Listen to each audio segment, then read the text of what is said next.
किसकी हिम्मत हो गई कि वो बाबा साहब अम्बेडकर की प्रतिमा को लगाने से रोक दे। 10% लोगों की इतनी हिम्मत कि वो हमारे आदर्श के कहे जाने वाले बाबा साहब अम्बेडकर की मूर्ति को लगने ना दे। ये हिम्मत अगर उसमें है तो हमारे गद्दारों की वजह से है। जज का आदेश है, प्रतिमा लगेगी, किसकी लगेगी? अरे बाबा साहब अम्बेडकर तो कानून मंत्री भारत के प्रथम थे।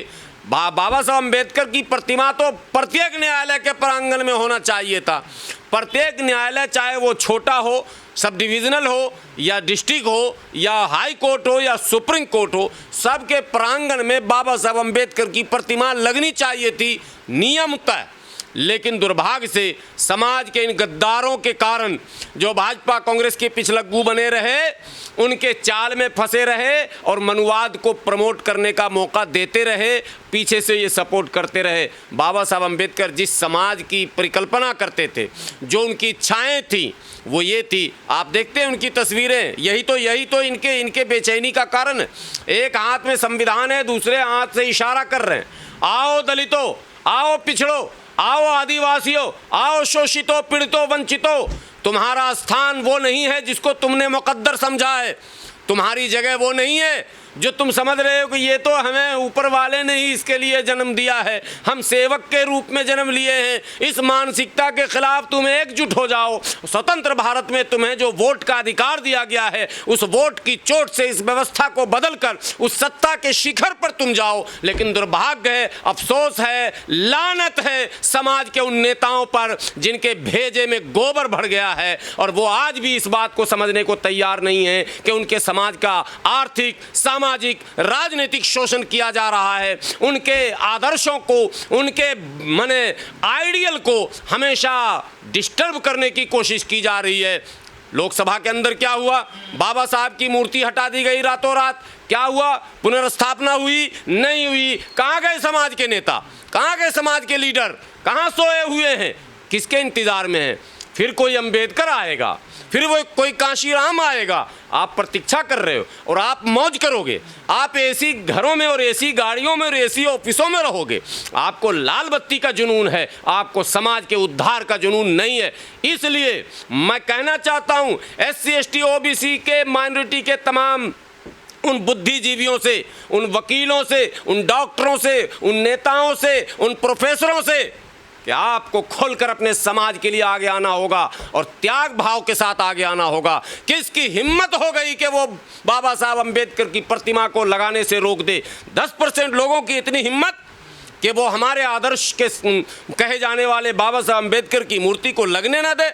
ये हिम्मत अगर उसमें है तो हमारे गद्दारों की वजह से है, वरना ये हिम्मत हो नहीं सकती। लेकिन आज कौन सी मानसिकता भारत में पनप रही है कि भारत के मूल निवासी, भारत के करोड़ों लोगों के आदर्श, भारत के करोड़ों लोगों के दिलों की धड़कन कहे जाने वाले बाबा साहब डॉक्टर भीमराव अंबेडकर की प्रतिमा, उनके नाम से बनाए गए चौक चौराहे, तमाम से उनकी जो है दुश्मनी जग जाहिर होती चली जा रही है।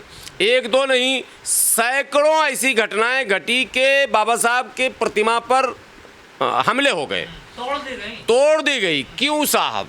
क्या मामला? बाबा साहब से आपको कष्ट क्या है, तकलीफ क्या है, परेशानी क्या है? ये सवाल पूछने का है इनसे। देखिए, और सवाल पूछने का क्या है, इसका जवाब भी स्वयं मिल जाता है। और इसका जवाब ये है कि ये इनका विश्वास मनुस्मृति पर है। और मैं एक बात इसको सिद्ध करने के लिए बोलता हूँ। देखिए, इस भारत की धरती पर मुग़ल, तुगलक, ऐबक, बलबन, खिलजी, गुलाम और अनेकों वंशों ने हुकूमत की। इतिहास के पन्ने में कहीं भी किसी जगह मुग़लों भारत छोड़ो अगर है तो हमें आप बताइए, तुगलक भारत छोड़ो कहीं है तो बताइए, ऐबक भारत छोड़ो है तो बताइए, बलबन भारत छोड़ो है तो बताइए। किसी के ख़िलाफ़ कोई बगावत नहीं, लेकिन अंग्रेज़ के ख़िलाफ़ बगावत हुआ। क्यों हुआ ये असल समझना है। वो जो पुराने तमाम शासक थे, उन्होंने तमाम ब्राह्मणों को, ठाकुरों को ये कहकर अपने साथ रखा था कि जो सामाजिक व्यवस्था आपके यहाँ है स्थापित, जो प्रचलन आपके यहाँ, जो सामंतवादी सोच आपके यहाँ स्थापित है, जो मनुवादी सोच है, वो बरकरार रहेगी। उसको हम छेड़छाड़ नहीं करेंगे और नहीं छेड़ा। ये इतनी बड़ी नाइंसाफ़ी उन शासकों ने की जिसका खामियाजा उन्हें भुगतना पड़ा, आज भी भुगत रहे हैं वो, कि उन्होंने सामाजिक विषमताओं के खिलाफ आवाज़ नहीं उठाई और सामाजिक विषमताओं को यथावत रहने दिया। और उन सामाजिक विषमताओं का नतीजा ये हुआ कि जब अंग्रेज़ यहाँ आए तो अंग्रेज़ क्रूर ज़रूर थे, अंग्रेज़ मनमाना ज़रूर करते थे, अंग्रेज़ भारत की दौलत को ज़रूर लूटते थे, लेकिन अंग्रेज़ों ने सामाजिक विषमताओं पर काम करना शुरू किया, प्रहार किया। और अंग्रेज़ों ने इक्वलिटी के उस क्रिश्चियनिटी के फार्मूले को आगे बढ़ाने का काम किया और अंग्रेज़ों ने विद्यालय, शौचालय और क्या कहते हैं चिकित्सालय, कहीं भी भेदभाव न हो इसकी कोशिश शुरू की। जबकि भारत में स्थिति ये थी कि हज़ारों हज़ार दलित और उनकी महिलाएं खेतों में दूर दूर जाती थी शौचालय, हज़ारों हज़ार दलित पानी लेने के एक विशेष स्थान पर जाना पड़ता था उनको, आम जगहों से वो पानी पीने का नहीं ले सकते थे। अंग्रेज़ों ने जब इसके ख़िलाफ़ काम शुरू किया तब इन मनुवादियों ने उस मुस्लिम शासकों के बचे कुचे चेलों से मिलकर अंग्रेज़ों भारत छोड़ो का नारा दिया। उसका नेतृत्व जिन लोगों ने किया इतिहास में आप देख लीजिए। अंग्रेज़ों के ख़िलाफ़ बगावत में पहली बगावत 1857 की है, तो आप ज़रा उधर नज़र डालिए इतिहास में कि उसकी अगुवाई कौन कौन कर रहे थे। उसकी अगुवाई करने वाले चाहे नाना साहब हों, चाहे तात्या टोपे हों, चाहे बहादुर शाह ज़फ़र हों, चाहे जो भी है, जितने हिंदू मुस्लिम नाम आएंगे वो उन्हीं के नाम आएंगे। या तो वो सो कॉल्ड अपर कास्ट के लोग हैं या फिर मुसलमानों में वो शासकों के बचे कुचे चेले। इन लोगों ने मिलकर अंग्रेज़ों के ख़िलाफ़ बगावत की। आम भारतीयों को ये कहा कि देश को स्वतंत्र करना है। बाबा साहब अम्बेडकर जानते थे कि अंग्रेज़ अगर यूं ही चला गया तो हमारे समाज की स्थिति बद से बदतर हो जाएगी, मनुवाद स्थापित हो जाएगा, वो परंपराएं लौट जाएंगी झाड़ू और मटका वाला। उन परंपराओं को नहीं आने देना है इस देश में वापस। इसलिए बाबा साहब अम्बेडकर ने आंदोलन शुरू किया और अंग्रेज़ों ने उनके आंदोलन को स्वीकारा। ये आपको असल समझना है। गोलमेज कॉन्फ्रेंस इसके गवाह हैं। तमाम षड्यंत्र रचे जा रहे थे कि बाबा साहब अम्बेडकर को पक्ष रखने न दिया जाए, बुलाया न जाए, बैठने न दिया जाए, लेकिन उस वक्त के लोगों ने बाबा साहब अम्बेडकर को गोलमेज कॉन्फ्रेंस में न केवल बैठने दिया बल्कि अपने समाज की बात को रखने का भी अवसर दिया। बाबा साहब अम्बेडकर ने जो 2 वोटों की बात की थी वो इसीलिए की थी कि समाज का, हाँ, यह समाज का समुचित और पारदर्शी प्रतिनिधित्व स्थापित हो पाए। इसके लिए पूना पैक्ट इतिहास का ही पन्ना है, कोई इतिहास से हटा हुआ नहीं है। आंदोलन इस देश में हुए थे, लेकिन एक बात डंके की चोट पर मैं कहता हूँ कि बाबा साहब अम्बेडकर ने तो अपना हक अदा कर दिया, लेकिन आज उनके समाज के लोग, आज उनके समाज के लीडरान, आज उनके समाज के जो है बड़े पढ़े लिखे तबके और दौलत वाले लोग, इज़्ज़त और शोहरत और ज्ञान वाले लोग बाबा साहब अम्बेडकर के उस बलिदान और त्याग को भुलाकर इस मनुवादियों के पिछलग्गू बनकर आज इन लोगों के मनोबल को बढ़ाने का अवसर दे रहे हैं। वरना किसकी हिम्मत है? जब ये बात दुनिया को सामने बताया जा चुका कि हम 85 और 90 हैं, फिर क्या कारण है कि हमें इस तरह से रोका जाता है? जब से भारत स्वतंत्र हुआ है, प्रतिमा का प्रचलन है, तमाम महापुरुषों की प्रतिमाएं स्थापित की जाती हैं, चौक पर, चौराहों पर, मैदानों में। आपने सुना होगा गांधी मैदान, 1-2 नहीं, भारत के कई शहरों में गांधी मैदान है, गांधी चौक, गांधी नगर। तो गांधी जी देश के बड़े नेता थे, उन्हें राष्ट्रपिता का जो है पद दिया गया था, तो गांधी जी की प्रतिमा लगाई जाती है।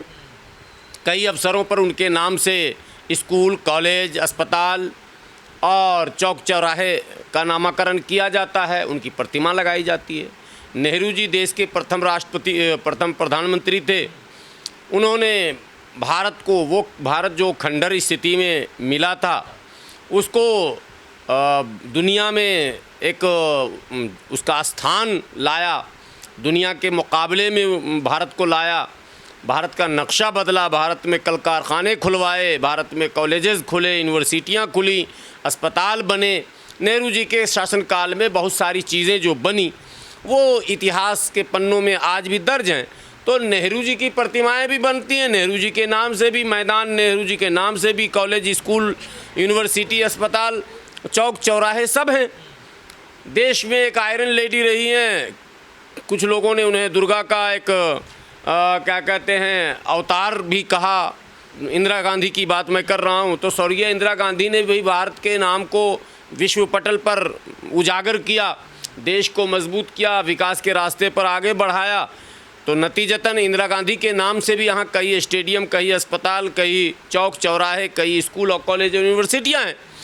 उनकी भी प्रतिमाएं कई जगह लगी हुई हैं। स्वर्गीय राजीव गांधी की भी प्रतिमाएं लगी हुई हैं। देश में प्रथम राष्ट्रपति हमारे बिहार के गौरव कहे जाने वाले राजेंद्र प्रसाद जी थे, तो राजेंद्र प्रसाद जी की भी जो भूमिका रही, उनका भी जो योगदान रहा देश के विकास में, देश की उन्नति में, तरक्की में, प्रगति में, तो उनकी भी प्रतिमाएं लगाई जा रही हैं। उनके नाम से भी प्रयोगशालाएं, उनके नाम से भी क्या कहते हैं यूनिवर्सिटी, कॉलेज, चौक चौराहे और पुस्तकालय, विद्यालय सब हैं। उनकी भी प्रतिमाएं कई जगह लगी हुई हैं, उनके नाम से भी सड़कें बनी हुई हैं। हद तो ये है कि स्वतंत्र भारत से पहले भारत पर जिसने हुकूमत कर रखी थी, जिससे हमारी लड़ाई थी, यानी ब्रिटिश सरकार, उसने भी जाते जाते जो लुटियन जोन आबाद किया, लुटियन जोन जो डिज़ाइन किया, उसने देखिए जिससे उसकी लड़ाई थी, ब्रिटिश की लड़ाई किससे थी? मुग़ल से थी।